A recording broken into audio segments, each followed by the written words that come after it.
누가복음 12장 35절 봉독해 드리겠습니다. 허리에 띠를 띠고 등불을 켜고 서 있으라.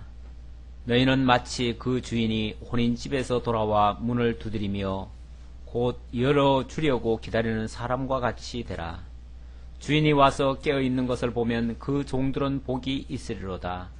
내가 진실로 너에게 이르노니 주인이 띠를 띠고 그 종들을 자리에 앉히고 나와 수종들리라. 주인이 혹 이경이나 혹 삼경에 이르러서도 종들이 그같이 하고 있는 것을 보면 그 종들은 복이 있으리로다. 너희도 아는 바니 집주인이 만일 도둑이 어느 때에 이를 줄 알았더라면 그 집을 뚫지 못하게 하였으리라. 그러므로 너희도 준비하고 있으라. 생각하지 않은 때에 인자가 오리라 하시니라. 아멘.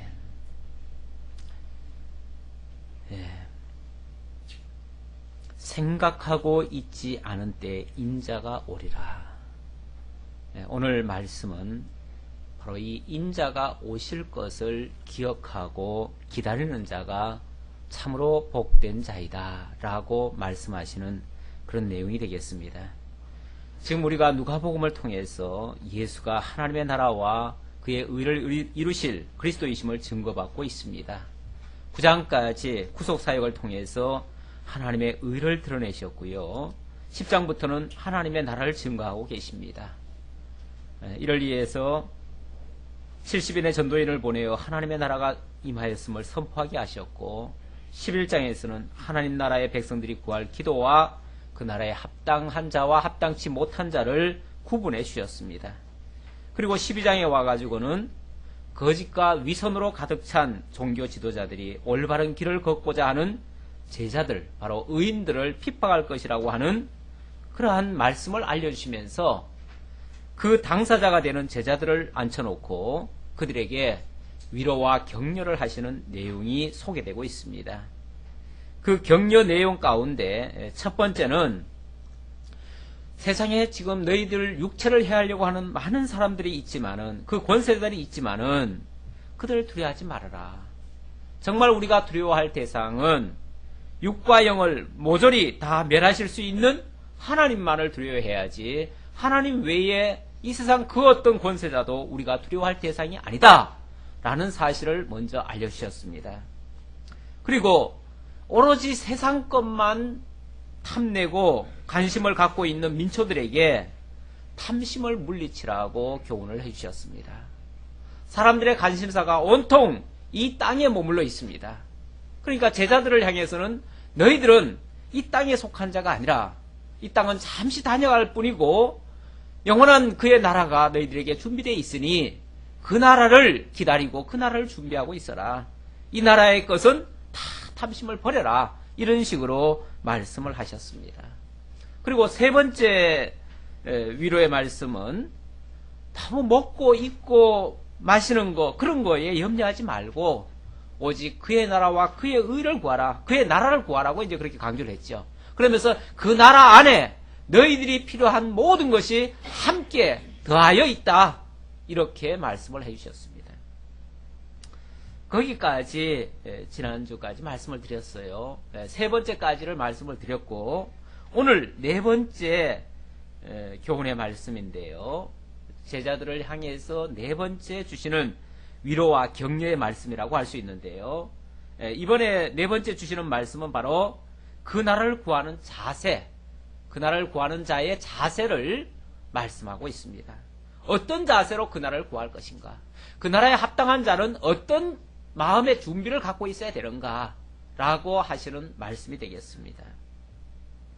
허리에 띠를 띠고 등불을 켜고 서 있으라.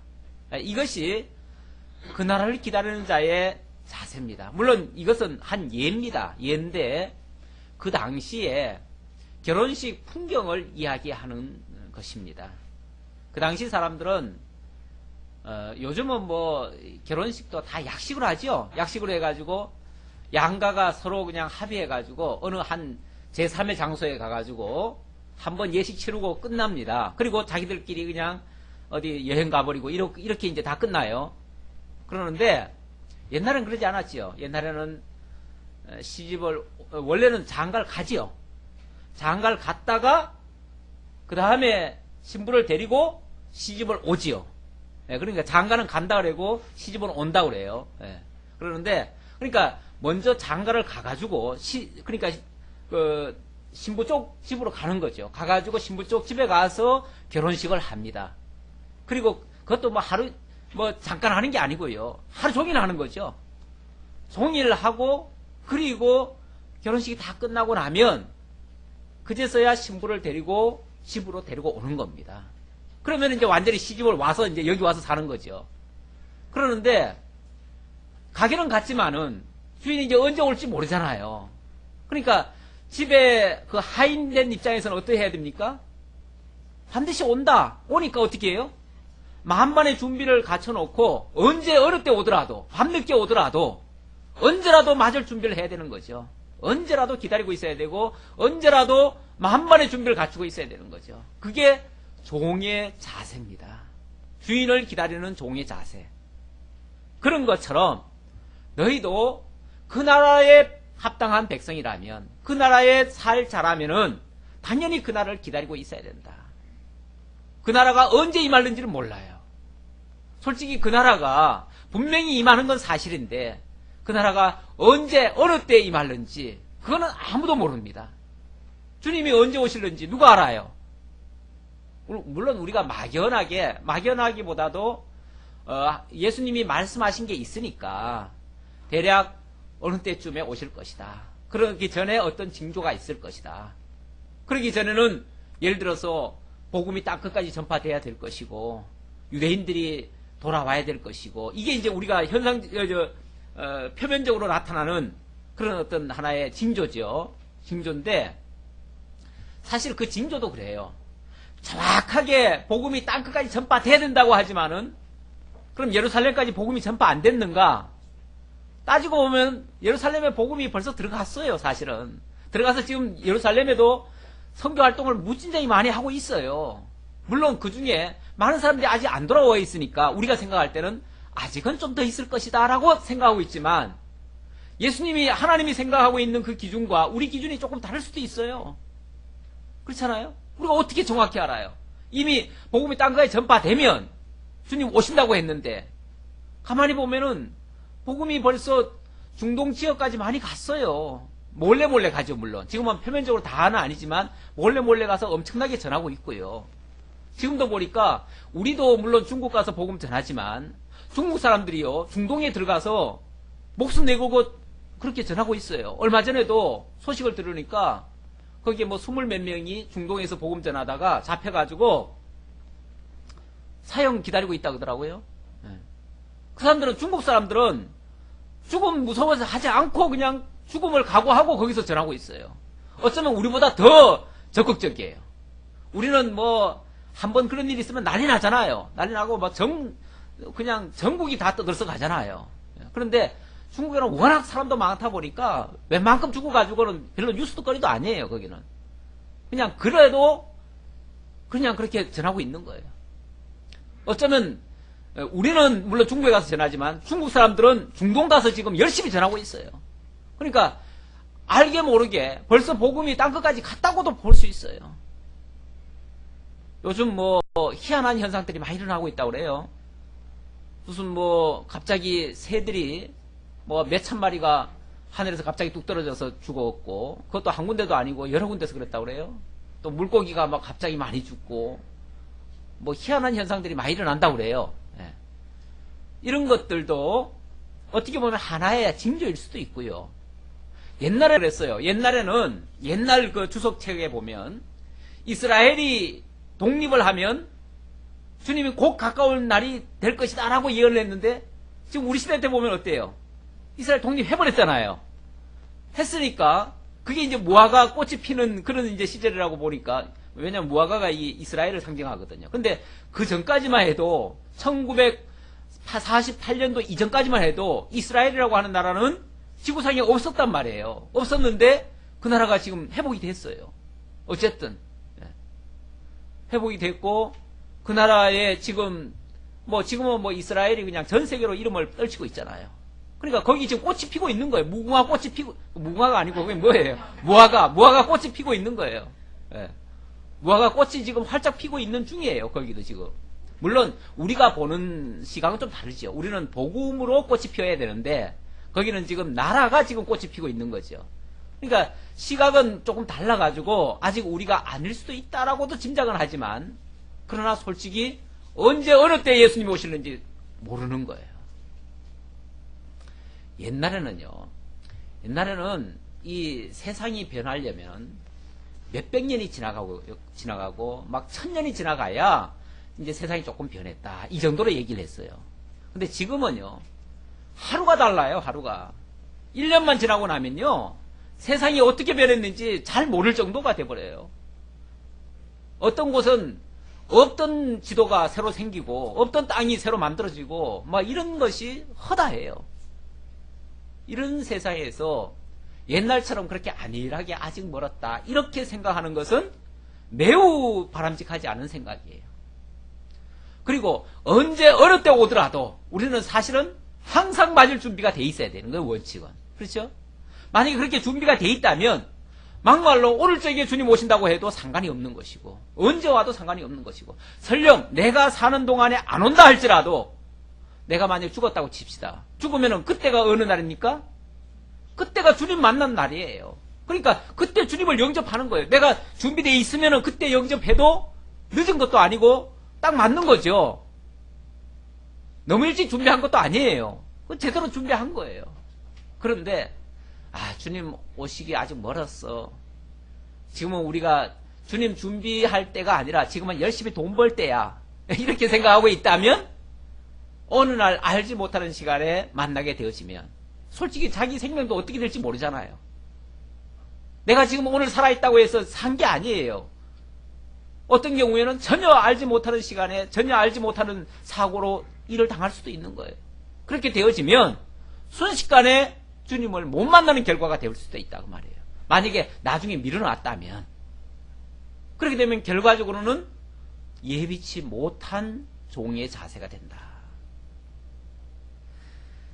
물론 여기 지금 말씀하시는 것은 예를 든 겁니다. 예를 들었지만 똑같은 자세다 그 말이에요. 35절 다시 봅시다. 허리에 띠를 띠고 등불을 켜고 서 있으라. 너희는 마치 그 주인이 혼인집에서 돌아와 문을 두드리면 곧 열어주려고 기다리는 사람과 같이 되라. 언제 어느 때 오더라도 반드시 온다는 것은 분명하니까 온다면 언제라도 맞을 준비. 때로는 너무 그냥 장가 가가지고 너무 재미 좋아서 빨리 안 올 수도 있죠. 그렇더라도 오긴 온다 그 말이에요. 오긴 온다. 그러니까 항상 기다리라 그 말이죠. 주인이 와서 깨어있는 것을 보면 그 종들은 복이 있으리로다. 내가 진실로 너에게 이르노니 주인이 띠를 띠고 그 종들을 자리에 앉히고 나와 수종 들리라. 주인이 혹 2경이나 혹 3경에 이르러서도 종들이 그같이 하고 있는 것을 보면 그 종들은 복이 있으리로다. 주인이 꼭 몇 시에 온다는 보장이 있습니까? 요즘이야 통지를 하고 오겠죠. 요즘은 전화가 다 있으니까 몇 시에 집에 가겠다 그러지만 옛날 그 주인들 입장에서는 오다 보면 예를 들어서 장가를 멀리 갔다고 하면 오는 시간이 많이 걸리잖아요. 그러니까 오다 보면은 밤 2경이 될 수도 있고 밤 3경이 될 수도 있어요. 그 시간에도 올 수도 있다 그 말이에요. 그러니까 종들 입장에서는 언제라도 오면은 만반의 준비를 갖춰놓고 있어야 된다. 이것이 종의 자세라는 거죠. 우리가 하나님의 백성이라면 그 나라에 살아갈 자들이라면 언제라도 그 나라에 살 준비를 하고 있는 것이 맞다는 거죠. 너희도 아는 바니 만일 집주인이 도둑이 어느 때에 이룰 줄 알았더라면 그 집을 뚫지 못하게 하였으리라. 그러므로 너희도 준비하고 있으라. 생각하지 않은 때에 인자가 오리라 하시니라. 이것도 물론 또 하나의 예인데 집주인이 도둑이 언제 들어올지 안다면은 그리고 미리 준비하고 있다면 도둑도 안 들죠. 지금 우리나라에 지금 구제역 때문에 아주 난리가 아닙니다. 전국이 그냥 초토화가 됐습니다. 근데 물론 사람들이 보는 시간마다 다르지만은 어떤 뉴스에는 그러더라고요. 처음부터 방역 체계가 잘못됐다. 뭐 이런 이제 뉴스도 있더라고요. 만약에 준비가 미리부터 잘 돼 있었다면, 이건 뭐 만약입니다. 가정입니다. 그렇다면 어떻게 될까요? 그런 병균이 처음에 왔을 때 어떻게 막는 뭐가 있겠죠. 어떤 방안은 뭐가 체계가 있겠죠. 그러면은 그게 처음에 됐다고 할지라도 금방 어떻게 제거하든지 뭐든지 하겠죠. 그런데 그 대책이라는 게 없대요. 우리나라가. 아예 법 자체가 없대요. 제대로. 소위 말해서 그걸 매뉴얼이라고 그러는데 어떤 문제가 발생하면 거기에 따르는 어떤 대체 방법이라는 게 있습니다. 그런데 거기에 대한 게 없대요. 없어가지고 그거를 최근에 뭐 국회에다가 올려놨는가 봐요. 그 법을 했는 모양이에요. 그러니까 그런 것들이 사전에 준비되어 있어야지 뒤늦게, 물론 뒤늦게라도 하기는 해야지요. 그런데 우리나라가 구제역이 지금 원래 처음입니까? 처음이 아니잖아요. 어쩌면 해마다 지금 발생하는 일이잖아요. 해마다 발생하는 일에 그냥 적당히 그냥 그 주변의 것만 다 매몰 처벌하면은 없어지는 것 같은 그런 이제 안일한 자세가 있었던 거죠. 그러니까 이번에도 생기니까 그냥 그 옆에 거 다 몰아서 쓸어버리면 되겠다. 이렇게 안일하게 생각했던 거죠. 그랬다가 이번에 크게 이제 대통당하는 거죠. 미리미리 준비하지 않은 자에게는 엄청난 그 화가 있을 수 있다는 것을 지금 말씀하고 있습니다. 도둑이 어느 때 이럴 줄 알았더라면 그 집을 뚫지 못하게 하였으리라. 다시 말하면 미리 준비하고 있었더라면, 도둑에 대한 대비책을 강구하고 있었더라면 도둑은 얼씬도 못했을 것이다. 이제 한 예로 이제 그렇게 얘기하는 거죠. 그래서 너희도 준비하고 있으라. 생각하지 않은 때 인자가 오리라 하시니라. 이 말씀은 결과적으로 말하면 주님 반드시 온다.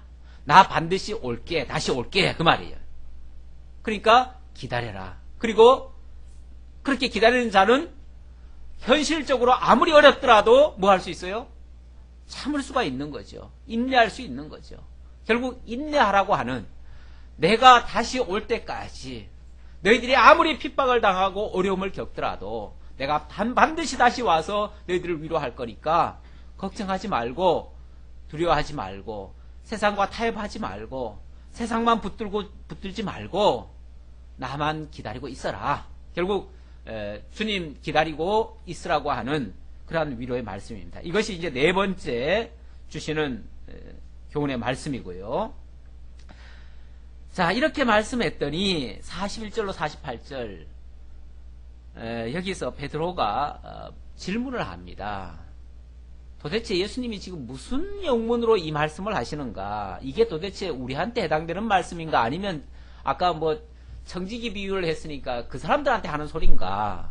이제 무슨 소린지가 잘 이해가 안 돼가지고 다시 한번 질문하는 거예요. 그러니까 이 말씀은 앞의 말씀의 해석이라고도 이해할 수 있습니다. 베드로가 여짜오되 주께서 이 비유를 우리에게 하심이니까 모든 사람에게 하심이니까, 지금 그 말이 우리한테 해당되는 얘기입니까? 모든 백성들한테, 다른 사람들한테 하는 소리입니까? 그랬더니 주께서 이르시되 지혜 있고 진실한 청지기가 되어 주인에게 그 집 종들을 맡아 때를 따라 양식을 나눠줄 자가 누구냐? 정말 그렇게 할 자가 누구냐? 그 자가 진짜 진실하고 지혜로운 종이고 청지기고, 그렇지 않다면 합당하지 않은 자이다. 이런 식으로 이제 말씀하는 거죠. 주인이 이를 때 그 종이 그렇게 하는 것을 보면 그 종은 복이 있으리로다. 내가 참으로 너에게 이르노니 주인이 그 모든 소유를 그에게 맡기리라. 정말 그런 종이 있다면 얼마나 마음 든든하겠어요. 주인 입장에서도. 아, 이 종이라면 내가 어디를 가도 걱정할 게 없어. 다 맡길 수 있어. 뭐 언제 가도 언제 와도 항상 준비가 돼 있으니까 믿을만 하다. 그런 종이 참으로 진실된 종이고 지혜 있는 종이다 라고 지금 이야기를 해주는 겁니다. 그러니까 어떤 종의 자세라고 얘기할 수 있겠죠. 만일 그 종이 마음에 생각하기를, 그런데 이제 어떤 종들은 이렇게 생각할 수도 있습니다. 주인이 더디 오리라 하여 남녀 종들을 때리며 먹고 마시고 취하게 되면, 어떤 종들은 그렇게 생각할 수 있어요. 아, 이번에 우리 주인이 멀리 갔으니까 금방 안 올 거야. 그 주인 없는 집은 누가 왕노릇 합니까? 그 종들 중에 이제 제일 그래도 뭐 나이도 많고 이렇게 좀 높은 사람이 있겠죠. 그 중에서도. 그 사람이 자기가 왕노릇 하는 겁니다. 왕노릇 해가지고 자기가 마치 주인처럼 나머지 종들을 때리기도 하고 또 먹고 마시고 취하고 정신을 잃어버리고 완전히 주인으로 착각하는 거죠. 뭐 사자 없는 나라에 토끼가 왕노릇 한다고 완전히 주인 없는 곳에 자기가 이제 왕노릇 하게 되어지는 거죠. 그렇게 되어지면 생각하지 않는 날, 알지 못하는 시각에 그 종의 주인이 이르러 엄히 때리고 신실하지 아니한 자의 받는 벌에 처하리니 주인의 뜻을 알고도 준비하지 아니하고 그 뜻대로 행하지 아니한 종은 많이 맞을 것이요 알지 못하고 맞을 일을 행한 종은 적게 맞으리라. 무릇 많이 받은 자에게는 많이 요구할 것이요 많이 맞지 않은 자에게는 많이 달라 많이 맡은 자에게는 많이 달라 할 것이니라. 예. 이제 이 말씀이 도대체 우리한테 해당되는 얘기입니까? 아니면 저 바깥에 있는 저 사람들한테 해당되는 얘기입니까? 라고 물었더니 지금 제자들 입장에서는 지금 예수님께서 사실은 같이 3년간 데리고 다니시면서 온갖 걸 다 보여주었잖아요. 온갖 걸 다 알게 해줬잖아요. 그러니까 어떤 의미에서는 다른 사람들보다 많이 맡은 자들이죠. 많이 배운 사람들이고 많이 맡은 자들이에요. 많이 맡았으니까 당연히 뭘 요구합니까? 많이 맡겼으니까 많이 요구하는 거죠. 많이 알게 줬으니까 많이 준비할 것을 또 당부하는 거죠. 그러니까 결국은 그 말씀은 제자들에게 해당되는 말이라는 거예요. 제자들에게 해당되는 말이고, 그리고 물론 알지 못하고 또 하는 사람들이라고 해서 그러면 그 사람들은 예외인가? 아니에요. 알지 못하고 당해도 결국 당하는 건 당하는 거예요. 그러나 1차적으로는 많이 맡은 자들에게 많이 요구하실 거예요. 그러니까 제자들에게 1차적으로 해당되는 얘기고 직접적으로, 그 다음에 다른 사람들도 마찬가지로 해당은 된다 그 얘기죠. 그러니까 거기에 대한 답변이니까 예수님께서 그렇게 말씀하셨고, 뭐 자세는 앞에서 이미 말씀을 했기 때문에 거기에 연장선이라고 말씀드릴 수 있는데, 여기서 한 가지 더 우리가 생각해 볼 것은 지혜 있고 진실한 청지기는 주인에게 그 집 종들을 맡아 때를 따라 양식을 나눠줄 자다, 이렇게 얘기를 했습니다. 그러면은 먼저 깨달은 자, 먼저 들은 자, 먼저 받은 자가 할 일이 뭔가? 먼저 맡았으니까 많은 종들에게, 나머지 종들에게 뭘 해야 됩니까? 때를 따라서 양식을 나눠줘야 된다. 그거는 필요한 것을 가르쳐줘야 되고, 알게 해야 되고, 공급해야 되고, 이걸 해야 된다 그 말이죠. 그러니까 먼저 맡은 자에게는 그걸 하나님이 요구하시는 거죠. 내가 너희들에게 왜 먼저 알게 해줬는지 아느냐? 가르쳐주라는 거예요. 알게 해주고, 먹여주고, 입혀주고, 남들에게 그걸 공급하도록 하기 위해서 너희들에게 먼저 맡겨준 것이다 그 말이죠. 사실 우리가 먼저 복음을 받은 자들입니다. 먼저 복음을 받았다고 하는 것은 어떤 면에서 우리가 빚을 진 거예요. 복음에 빚을 진 거예요. 사실은 우리에게 복음을 전해준 사람들도 주로 이제 미국 사람들, 나중에는 뭐 카나다나 호주나 이쪽의 사람들도 와서 전해줬지만은 미국 사람들이 먼저 와서 우리들에게 복음을 전해줬습니다. 전해줄 때 그 사람들은 그 태평양 건너, 그 당시는 뭐 편도 좋지 않을 텐데, 교통편도 좋지 않을 텐데, 몇 달씩 걸려가지고 배 한 번 타고 몇 달씩 걸려가지고 와가지고 그 고생스럽게 이 정말 척박한 땅에 와가지고 복음을 전해줬습니다. 그 사람들이 도대체 뭐 때문에 그렇게 했습니까? 먼저 받은 자들로서 복음의 빚을 졌다고 생각을 하고 그 빚을 갚기 위해서 어떻게 보면은 그 사랑의 빚을 갚는 행동을 한 거죠. 그래서 그들이 전해준 그 복음 때문에 우리나라에도 그 복음의 씨앗이 싹이 트고 꽃이 피어가지고 열매를 맺게 된 겁니다. 오늘날 이렇게 된 겁니다. 그러니까 하나님께서 먼저 깨닫게 한 자들에게 먼저 그것을 때를 따라 양식을 나눠주게 하는 이 역사를 하시는 거예요. 그럼으로써 새로운 또 복음이 씨앗이 던져지고 그로 말미암아 합당한 열매들이 또 맺혀지고 그렇게 되면 그 복음을 들은 자들이 또 가서 또 전하게 되는 거죠. 때를 따라서 이 때라고 하는 게 항상 하나님이 주어진 게 아닙니다. 때가 항상 있습니까? 항상이 아니죠. 사실 그 농사 짓는 분들은 때를 정확히 사실은 기억을 하고 있습니다. 그래서 농사 짓는 사람들은 달력을 봐도 우리가 보는 달력이 달라요. 우리는 우리도 이제 달력이 있는데 세상 달력을 우리는 또 잘 못 봐요. 왜 그러냐면은 교회력이라는 게 있습니다. 교회에 또 합당한 그런 절기도 있고 그래가지고 교회는 또 교회 달력을 또 봐야 되고 또 농사 짓는 사람들은 시골에 가보면요. 그 음력 달력을 많이 봐요. 왜 그러냐면 그게 농사에 그렇게 또 맞대요. 그래가지고 그거에 맞춰서 그 때를 놓치면 안 돼요. 파종 시기, 수확 시기, 또 뭐 하는 시기 그게 다 때라는 게 있어요. 때를 따라서 필요한 그 씨도 뿌리고 거름도 주고 뭐도 하고 하는 이게 다 있습니다. 그러니까 농사도 그냥 대충 짓는 게 아니에요. 우리가 쉽게 생각해가지고 농사는 그냥 저 시골에 뭐 무식한 노인네들이 그냥 이렇게 짓는 거야.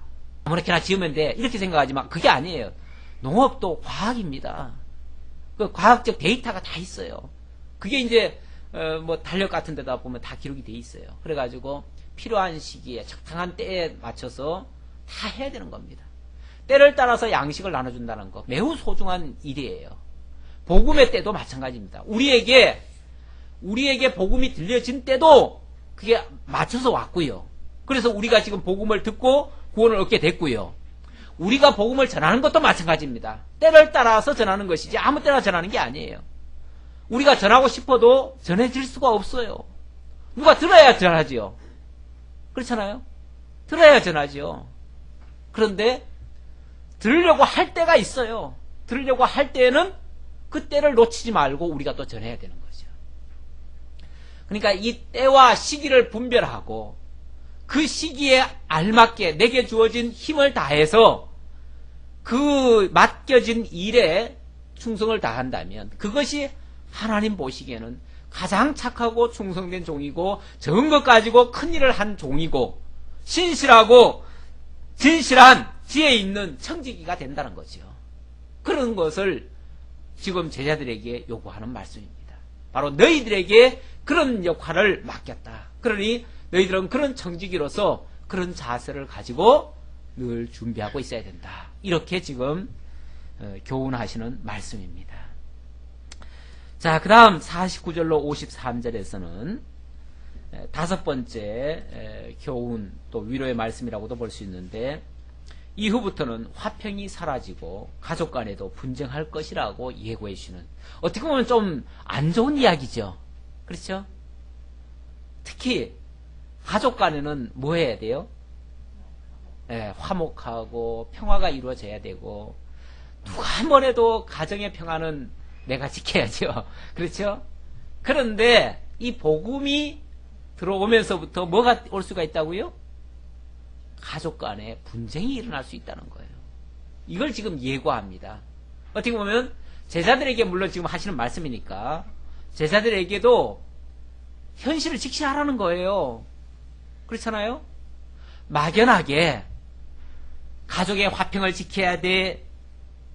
그리고는 그거 지키기 위해서만 만약에 제자들이 몰두한다면 뭐가 되겠어요? 복음을 어떻게 전하겠어요? 또 더군다나 그 악의 세력들이 죽이려고 지금 덤벼들 텐데 조금 있으면 이제 예수님이 지금 이걸 환란을 앞두고 얘기하는 겁니다. 이제 예수님이 곧 잡혀 죽으십니다. 그리고 대대적인 종교 지도자들의 박해가 시작될 것입니다. 그렇게 되어지면 제자들은 꼼짝없이 다 잡혀가지고 감옥에 갇히든지 죽음을 내놔야 됩니다. 그럴 때에 내 가정을 지키겠다 하면 어떻게 됩니까? 그럼 변절하는 수밖에 없어요. 그렇잖아요. 사는 방법은 그 당시에 사는 방법은 변절하는 수밖에 없습니다. 예수를 거부하고 지금까지 예수 따라다니는 거 다 무효로 해버리고 그리고 이제는 나는 가족으로 돌아갈랍니다. 내 가정을 지켜야 됩니다. 그리고 진리고 뭐고 다 포기해야 됩니다. 그밖에 없어요. 그냥 화평을, 그냥 세속적인 평화를 유지하려면 그 수밖에 없어요. 극한 상황이에요, 사실은. 그러니까 지금 오늘 보편적인 상황에서 얘기하는 게 아니라 지금 제자들의 그 상황을 지금 이해를 하시고 이해를 하셔야 됩니다. 그 상황에서는 만약에 평화만을 원한다면 예수 거절할 수밖에 없는 그런 상황입니다.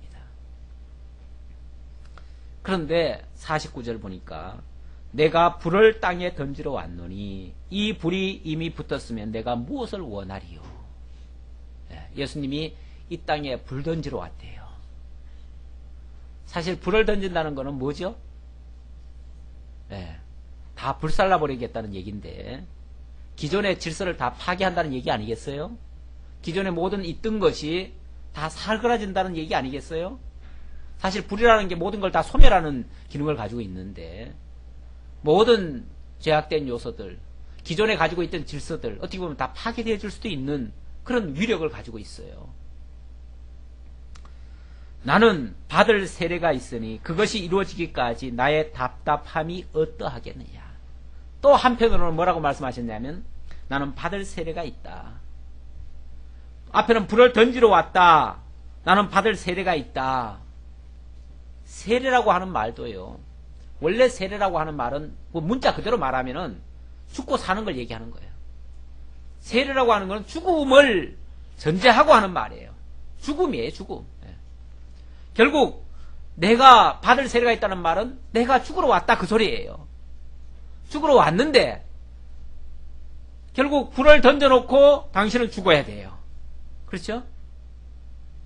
당신이 죽는 이유가 불 던져놨기 때문에 죽는 거예요. 이 땅에 가만히 내버려 두셨으면 안 죽어도 돼요. 그렇죠? 예수님이 오셔가지고 그저 세상 다 좋은 말씀, 그냥 잘 살아라, 평안해라, 모든 다 축복의 말씀만 하셨으면 죽을 일이 있어요, 없어요? 죽을 일 없어요. 그럼 모든 사람들이 다 추앙하고 존경하고 인정할 거예요. 그런데 어떻게 보면 세상으로 봤을 때는 아주 고약하신 분이야.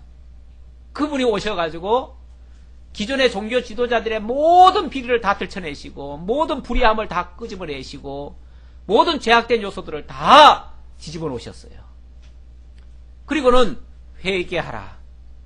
회개치 않으면 하늘의 저주가 너희들에게 임할 것이다. 이런 식으로 말씀하셨어요. 그러니까 기존에 가지고 있던 그 기득권자들 입장에서는요, 그 예수가 견딜 수 없는 고통의 씨앗이에요. 그걸 제거하지 않으면 자기들이 살질 못해요. 그래서 결국 예수를 제거하는 데 그들이 앞장서게 되어집니다. 세상 쪽에서 봤을 때는 예수는 평화론자가 아니라 파괴자예요. 파괴자예요. 우리 방금 집사님 기도하실 때에 하늘에서는 영광이요 땅에서는 평화, 이 말씀을 하셨는데 궁극적으로는 분명히 평화를 이루신다는 말씀을 하셨어요. 그러나 과정적으로는 예수님으로 말미암아 기존에 있던 기존 질서, 그걸 평화라고 생각하면 그 평화를 깨시는 분이에요. 그렇죠? 기존 질서가 평화라고 생각하면 평화를 깨시는 분이고, 그러나 그 기존 질서가 죄악과 어둠의 모습이었다면 그걸 깨뜨려버리고 뭘로 바꾸시는 거예요? 새로운 질서를 만드시는 분이에요. 새로운 질서. 그 새로운 질서가 만들어졌을 때 비로소 뭐가 돼요? 그게 진정한 평화가 되는 거예요. 그러니까 사람이 봤을 때는 평화를 깨시는 분이에요. 그러나 하나님 입장에서는 그게 새로운 평화를 만드시는 거예요. 지금 세상이 평화롭습니까? 불안합니까? 우리가 봤을 때는 불안한데 세상적인 기준으로 보면요, 세상은 참 평화로운 세상이에요. 지금 참 평화로운 세상이에요. 오늘 아침에도 태양이 떠오르는 거 보니까 참 평화로운 모습이더라고요. 참 세상에 그런 걸 다 보잖아요. 이렇게 세상은 참 고요하고 평온하고 뭐가 지금 문제가 있어요. 그런데 거기에 예수님이 평지풍파를 일으키시는 거예요. 마치 통에, 그 구정물 통에 가만히 내버려두면 뭐가 돼요? 그게 아주 평화로운 고요한 그런 모습인데 거기다가 그냥 한번 휘저으면은요. 휘저으면 뭐가 되죠? 온통 구정물 특성이죠. 뭐 냄새, 역겨운 냄새가 막 올라오죠. 가만히 내버려두면은 평화는 평화 같은데 사실은 그거는요. 화약고 위에다가 케이크 놓고 축하 파티하는 거나 똑같아요. 언제 터질는지 몰라요. 위험천만한 일이에요. 사실 지금 세계 평화라고 하는 게 일촉즉발의 그야말로 어떤 그 위기 상황 위에다가 거기서 지금 칼춤 추는 거나 마찬가지예요. 지금 그런 평화예요. 지금 이게 안정적인 평화가 아니에요. 영구적인 평화가 아니에요. 이거는 어떻게 보면은 기만하는 평화예요. 모든 백성들이 쏟고 있는 평화예요. 쏟고 있는 평화. 그 평화가 진정한 평화로 바뀌려면 한번 뒤집어져야 돼요. 사실은 뒤집어져야 되는데 뭘로 뒤집어져야 되는가? 무력 가지고는 안 되죠. 무력은 더 화를 더 돋구는 거죠. 그건 더 자극해가지고 더 파멸로 이끄는 거죠. 그거는 무력은 심판의 도구고요. 심판의 도구고 진짜 평화는 결국 복음으로 밖에는 없어요. 자, 그런 의미에서 지금 불이 던져졌고 그런 의미에서 예수는 받을 세례가 있다. 그것이 이루어지기까지 나의 답답함이 어떠하겠느냐. 십자가는 반드시 지게 될 것인데 그때까지는 엄청난 그 고통이 따르게 된다. 그 뜻이죠. 내가 세상에 화평을 주려고 온 줄로 아느냐? 내가 너희에게 이르노니 아니라 도리어 분쟁하게 하려 함이로라. 굉장히 역설적인 말씀 같아요. 그러나 역설이 아니죠. 우리 기독교적 시각으로 보면 맞는 말인데 세상적으로 보면 이 말씀 같은 거죠. 세상적으로 보면 예수는 완전히 평화 파괴론자입니다. 그래요. 가만히 보면 우리가 바르게 성경대로만 살려고 하면요. 세상은 그거 좋아하지 않습니다. 거부합니다. 거부하고 오히려 쓸데없는 짓 하는 것 같고 그렇게 보입니다. 그래서 이후부터 한 집에 5사람이 있어 분쟁하되 셋이 둘과 둘이 셋과 하리니 사람은 원래 참 희한해요. 조금만 모여있으면 거기는 꼭 파당이 생깁니다. 그렇죠? 5만 있어도 두 파가 나뉘어요. 셋과 둘이 서로 이렇게 경쟁하는. 누구든지 자기 편을 만들려고 하고 자기 편 만들어가지고는 저걸 또 자기와 다른 사람을 공격하려고 하고 이게 어떻게 보면은 인간의 본성 속에 다 들어있어요. 그래 놓으니까 그냥 할 수만 있으면 그냥 그렇게 서로 그렇게 이제 서로 의기투합해가지고 적을 무너뜨리려고. 근데 적 무너뜨려가지고 결국 그러면은 자기네들끼리라도 평화를 이뤄야 되는데 조금 지나면 자기네들 또 뭐라 합니까? 또 나뉘죠. 그러니까 먼저는 힘을 합쳐가지고 상대방을 무너뜨리고 상대방이 없어지면은 자기들끼리 이제 또 싸우는 거죠. 이게 이제 세상 모습이에요. 그래가지고 항상 누구만 남아야 돼요? 자기만 1등을 해야 되고 자기만 모든 것을 다 차지해야 되고 자기만 다 빼앗아야 되고 독점해야 되고 권력도 그렇고 금력도 그렇고 모든 게 다 그래요. 가만히 보면 이게 사실은 동물의 세계죠. 동물의 세계가 승자 독식의 세계 아닙니까? 가장 큰 자, 가장 승리자, 힘 있는 자, 그 자가 모든 걸 다 차지하잖아요. 그게 동물의 세계예요. 사실은 동물의 세계인데 그런 모습을 가지고 세상에서는 그렇게 해가지고 질서가 딱 세워지면, 그러니까 쉽게 말하면 제일 힘을 많이 가진 자가 모든 걸 다 장악해버리면 조용하잖아. 일단 왜? 말 안 들으면 죽으니까. 그래서 고분고분 말 듣는데 그걸 뭐라고 생각하냐면 그걸 평화라고 생각해요. 그게 질서라고 생각하고. 그게 진짜 질서냐 그 말이에요. 속에서는 기회만 되면 너 이제 이빨만 빠지면 뭐 한다. 내가 이제 너 이긴다. 이렇게 지금 벼르고 있는데 그게 무슨 평화예요. 힘만 있으면은 극복하려고 하는데.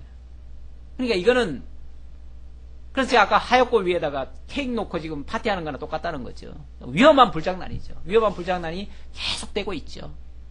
끊임없습니다. 이건 세상이 망하기 직전까지 항상 있을 것입니다. 주님 오시기 전까지는 계속 그렇게 갈 겁니다. 아마.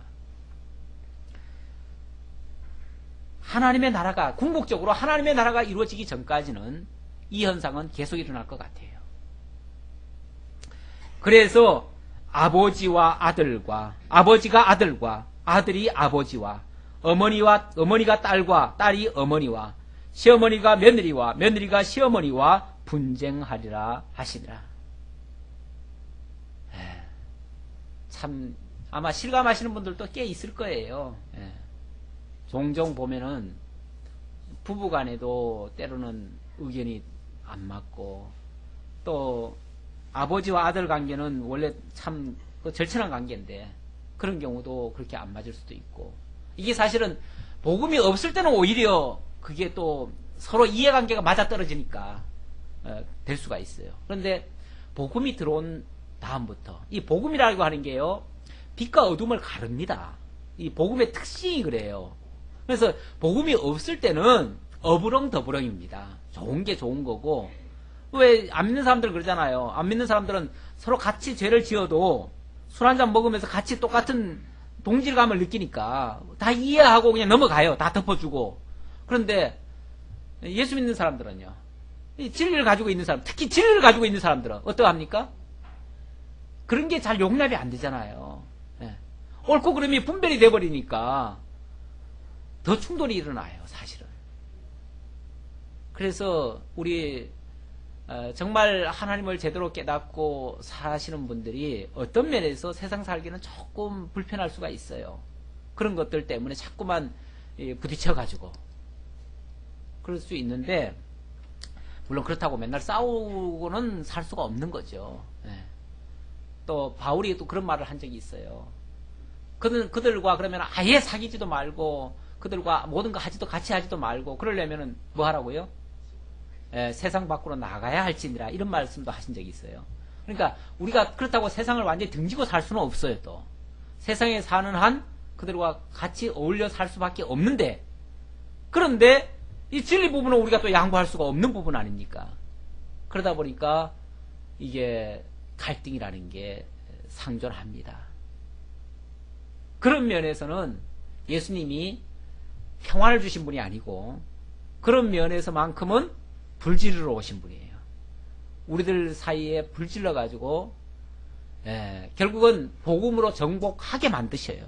복음으로 정복해야 돼요. 진짜 평화가 이루어지려면 어떻게 해야 됩니까? 복음으로 정복을 하는 수밖에 없어요. 결국 이게 이제 우리 기독교적 용어로 말하면 선한 싸움입니다. 진리의 싸움이고요. 우리가 싸울 수밖에 없습니다. 싸워야 되는데, 그렇다고 혈과 육의 싸움은 안 되고요. 혈과 육의 싸움은 절대 안 되는 것이고, 그거는 이미 지는 거고요. 그렇게 해서는 이겨봤자 그건 지는 거예요. 그런데 복음으로 상대방을 설득하고 복음을 들여보내가지고 그들을 만약에 변화시킨다면, 내면의 변화가 일어나게 한다면 그거는 승리하는 거죠. 승리하는 것이고, 그렇게 되어지면 결국 아는 것과 믿는 게 같아지니까 뭐가 되죠? 그때서야 비로소 평화가 이루어지는 것이죠. 결국은 복음으로 정복을 해서 온전한 승리를 거두어야 된다, 이런 결론이 납니다. 그렇죠? 그렇지 않고는 끊임없이 갈등할 수밖에 없어요. 복음으로 정복하지 않는 이상은 끊임없이 우리는 시달릴 수밖에 없고, 아니면은 뭐 양보를 하든지 깨끗이 우리도 그냥 복음 포기하고 그냥 어부렁더부렁 같이 뒹굴며 살든지, 그렇지 않으려면 복음으로 정복을 하고, 이걸 이제 선한 싸움이라고 말을 했습니다. 선한 싸움을 싸워야 돼요. 결국 다섯 번째 말씀은 이미 영적 전쟁이 시작되었음을 선언하시고, 우리가 참된 가치를 위해서 그 불을, 진리의 불을, 횃불을 높이 들어야 된다라고 하는 그런 측면에서의 말씀이다, 이렇게 말씀을 들 수 있겠습니다.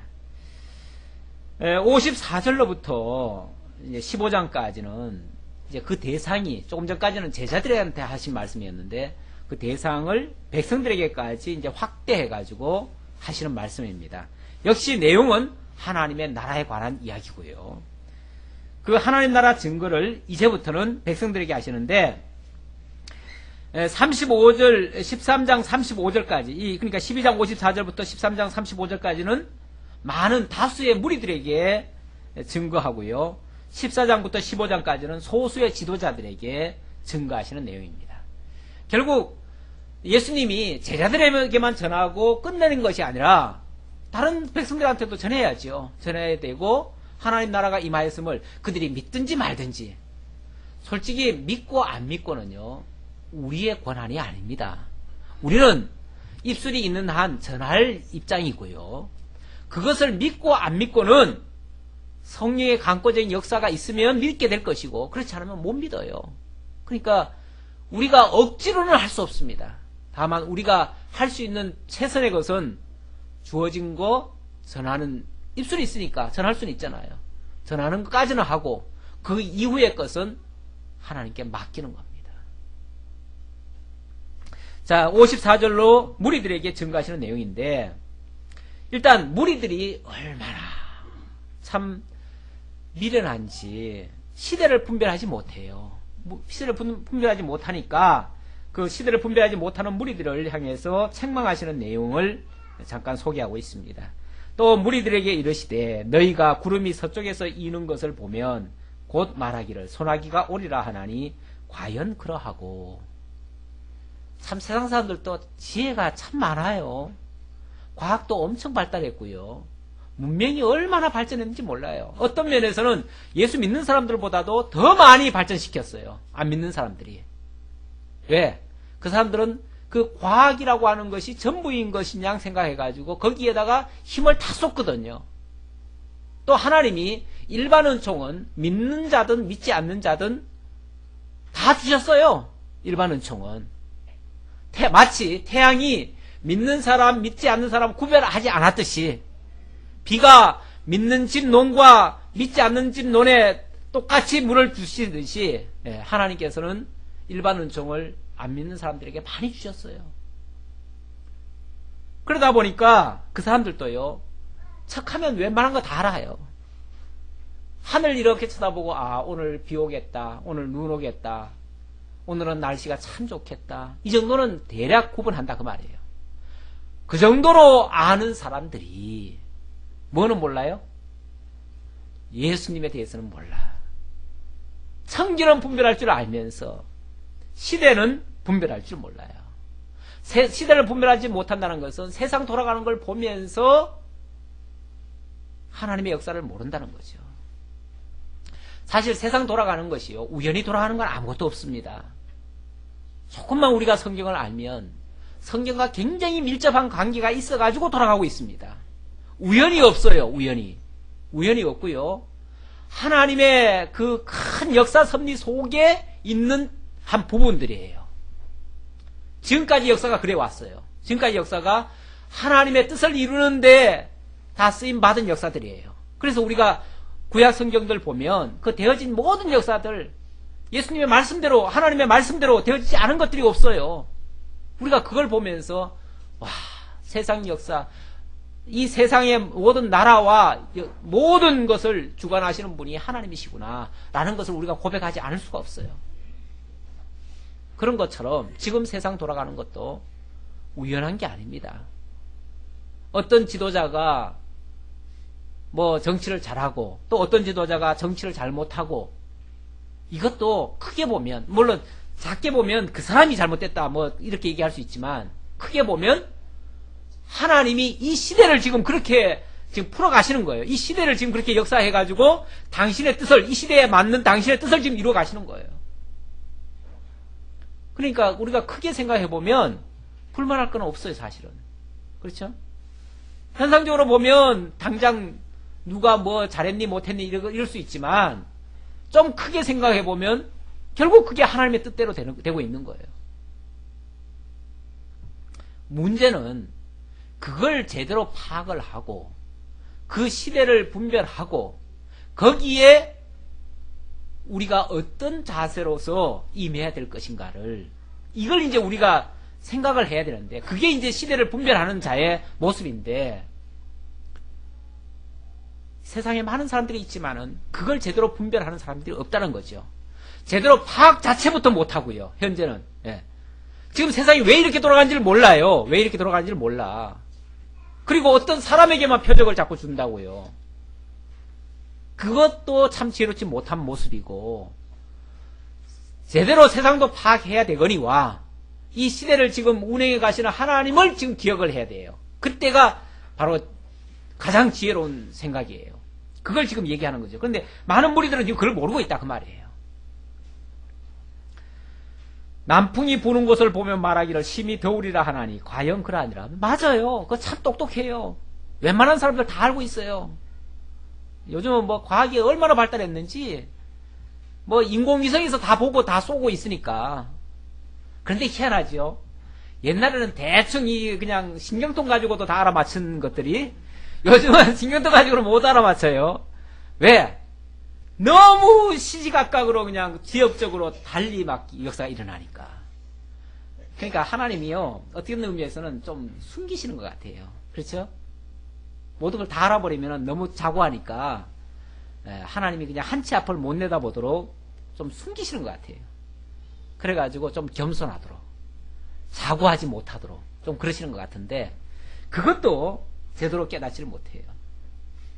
외식하는 자여, 너희가 천지의 기상은 분간할 줄 알면서 어찌 이 시대는 분간하지 못하느냐. 또 어찌하여 옳은 것을 스스로 판단하지 아니하느냐. 사실 이 시대를 분별하고 옳고 그름을 판단하고 분별하는 거, 이건 굉장히 소중한 일입니다. 꼭 필요한 일이에요. 그냥 멍충이처럼 세상이 어떻게 돌아가든 나 신경 쓸 거 없어. 나는 알 것도 없고 나는 반응도 안 할 거야.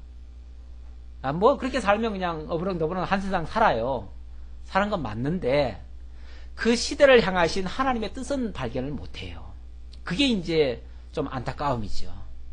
그 목회자 입장에서는 사실 그거를 자꾸 분별해 주도록 하는 것이 또 나는 사명이라고도 생각돼 가지고 때때로 시대를 얘기할 때도 있는데 또 그런 게 또 예민해 가지고 어떨 때 잘못 들으면은 마치 현실 정치에 참여하는 것 같은 느낌.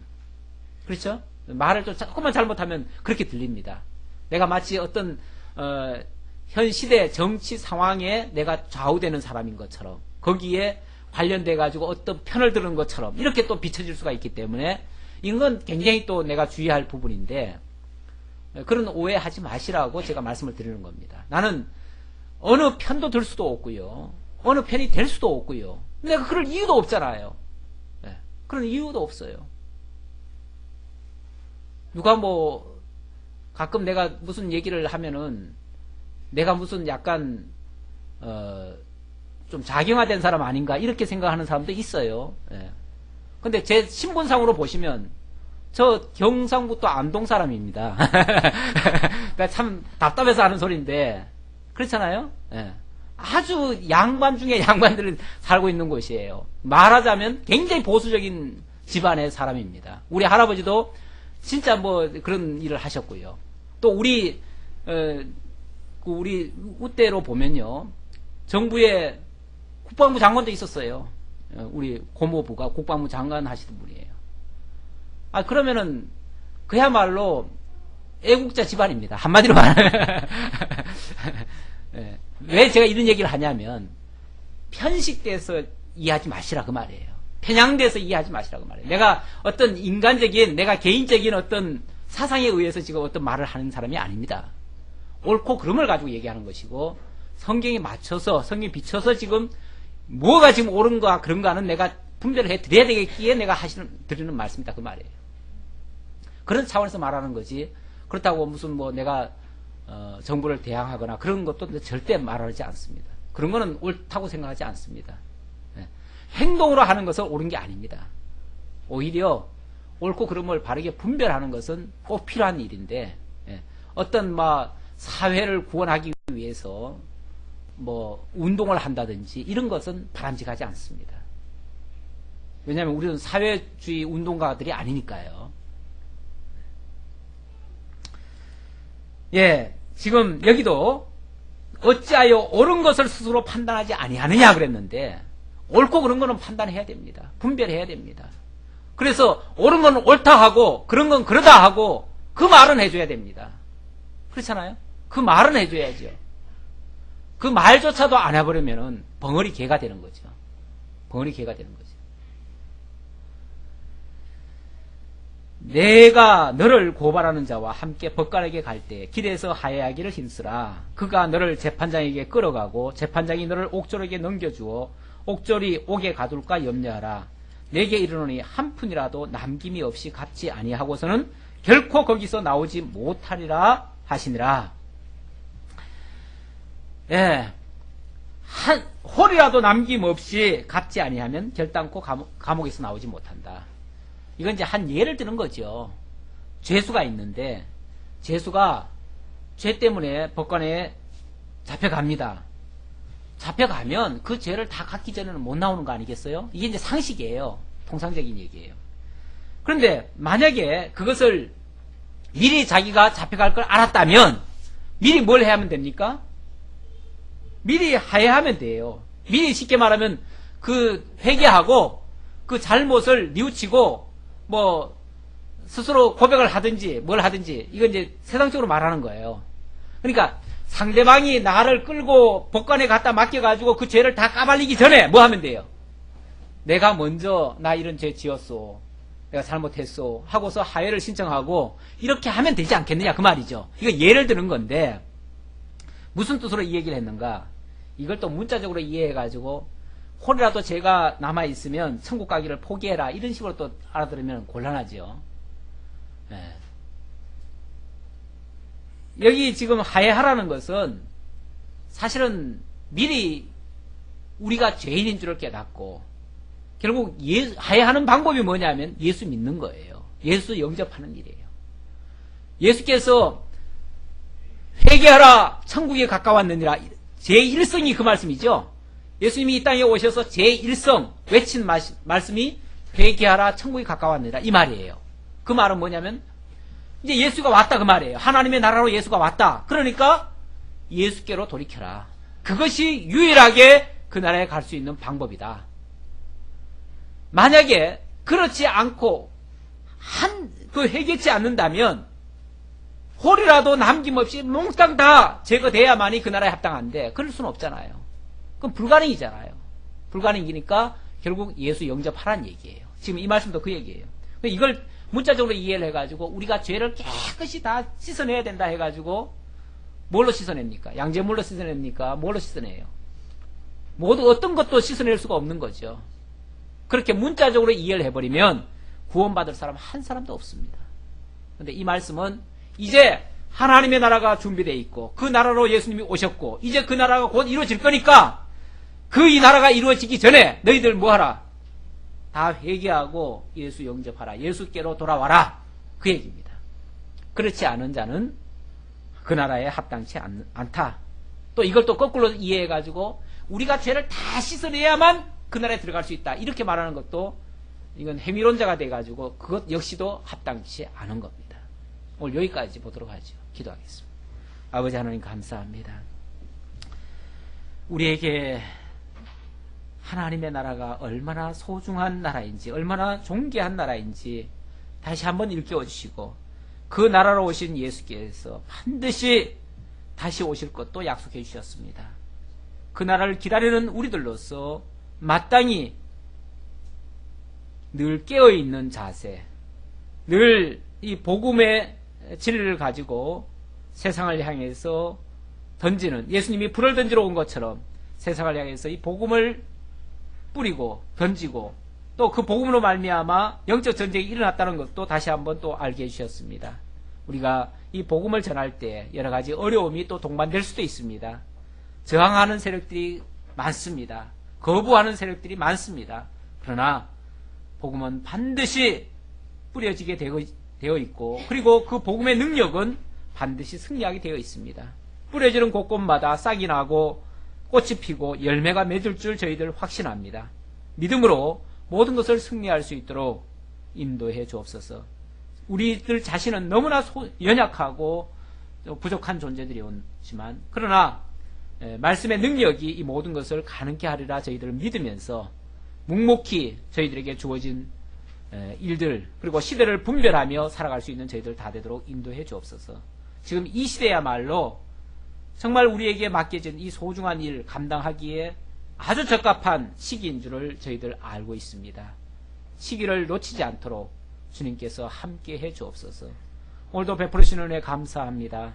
연보에 동참해서 하나님 나라 세워가는 일에 저희들의 작은 정성들이 쓰임받기를 원하오니 주님께 드려지는 연보마다 하나님의 영광으로 나타나게 하옵소서. 그래서 거짓된 평화는 물러가고 참된 평화가 이 땅에 이루어지게 하옵소서. 예수님의 이름으로 기도하옵나이다. 아멘.